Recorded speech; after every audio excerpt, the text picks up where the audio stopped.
irmãos e irmãs. Dia 3 de fevereiro, quarta-feira, dia de São Brás. São Brás, que viveu no final do século III e início do século IV, foi bispo da Turquia, na Turquia. A ele é atribuída a salvação de uma criança que estava sufocada com uma espinha de peixe. Desse fato, popularizou-se a bênção da garganta com as velas, que a mãe dessa criança levava a ele na prisão. Devemos assumir nossa fé, praticar o bem e nos deixar guiar pela luz de Cristo, para alcançarmos a santidade e a salvação eterna. O evangelho proposto para nós hoje é o de Marcos, capítulo 6, versículos do 1 ao 6. Naquele tempo, Jesus foi a Nazaré, sua terra, e seus discípulos o acompanharam. Quando chegou o sábado, começou a ensinar na sinagoga. Muitos que o escutavam ficaram admirados e diziam: de onde recebeu ele tudo isso? Como conseguiu tanta sabedoria? E esses grandes milagres que são realizados por suas mãos? Este homem não é o carpinteiro, filho de Maria, e irmão de Tiago, de José, de Judas e de Simão? Suas irmãs não moram aqui conosco? E ficaram escandalizados por causa dele. Jesus lhes dizia: um profeta só não é estimado em sua pátria, entre seus parentes e familiares.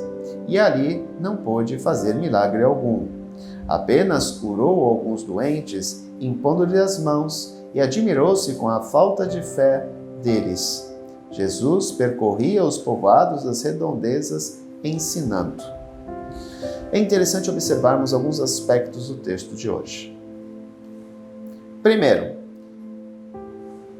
ele foi a Nazaré, sua terra, onde morava sua família, seus parentes. E lá o que aconteceu? Ele foi ensinar na sinagoga. E as pessoas ficaram escandalizadas porque conheciam desde o seu nascimento. Eles não poderiam entender que aquele homem que eles viram nascer, eles viram crescer, se desenvolver e chegar naquela idade e naquele momento compreender que aquele homem era o Messias enviado, porque eles achavam piamente que ele era o filho de José e de Maria. Nos é apresentado a família dele: José, Tiago, Judas e Simão e suas irmãs. Lembro aqui um aspecto extremamente importante. A cultura do Oriente Médio, todos os parentes de sangue são chamados de irmãos.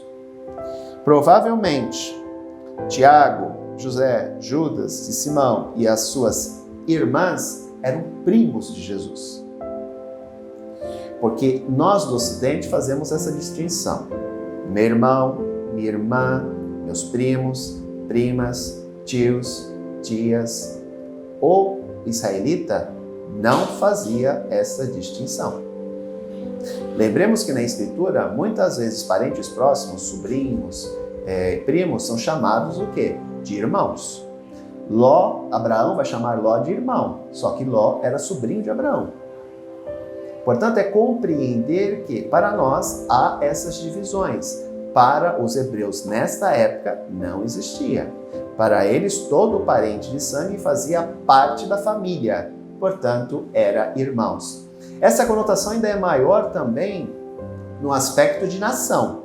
Para o judeu, o outro judeu era irmão, o pagão não. Agora, por exemplo, é como se nós considerássemos todos os nós brasileiros irmãos.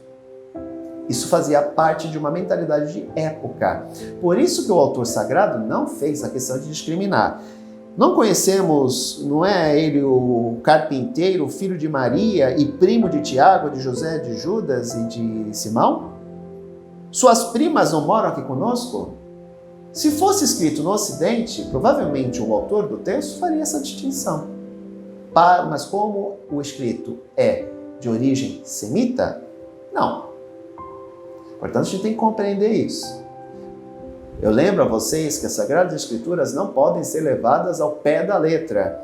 Ela deve ser estudada no sentido de se compreender a mensagem que quer ser transmitida, tem um autor por trás e uma cultura por trás.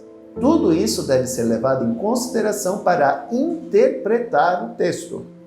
Não podemos levar tudo ao pé da letra. Terceiro aspecto.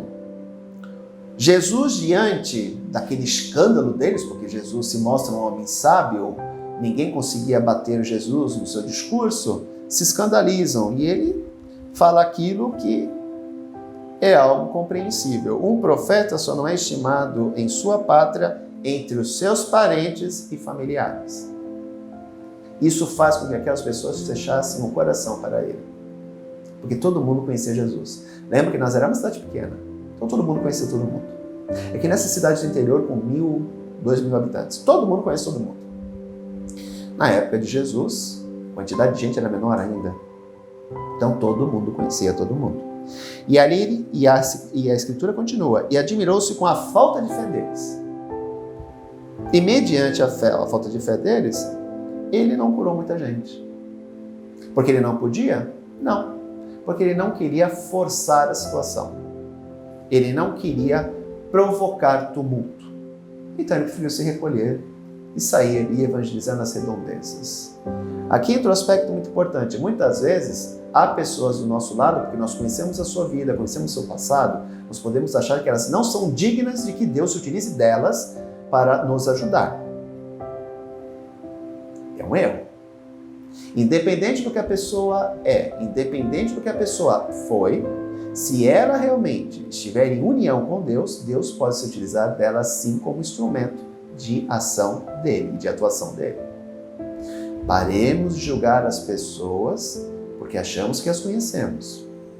Nem sempre conhecemos.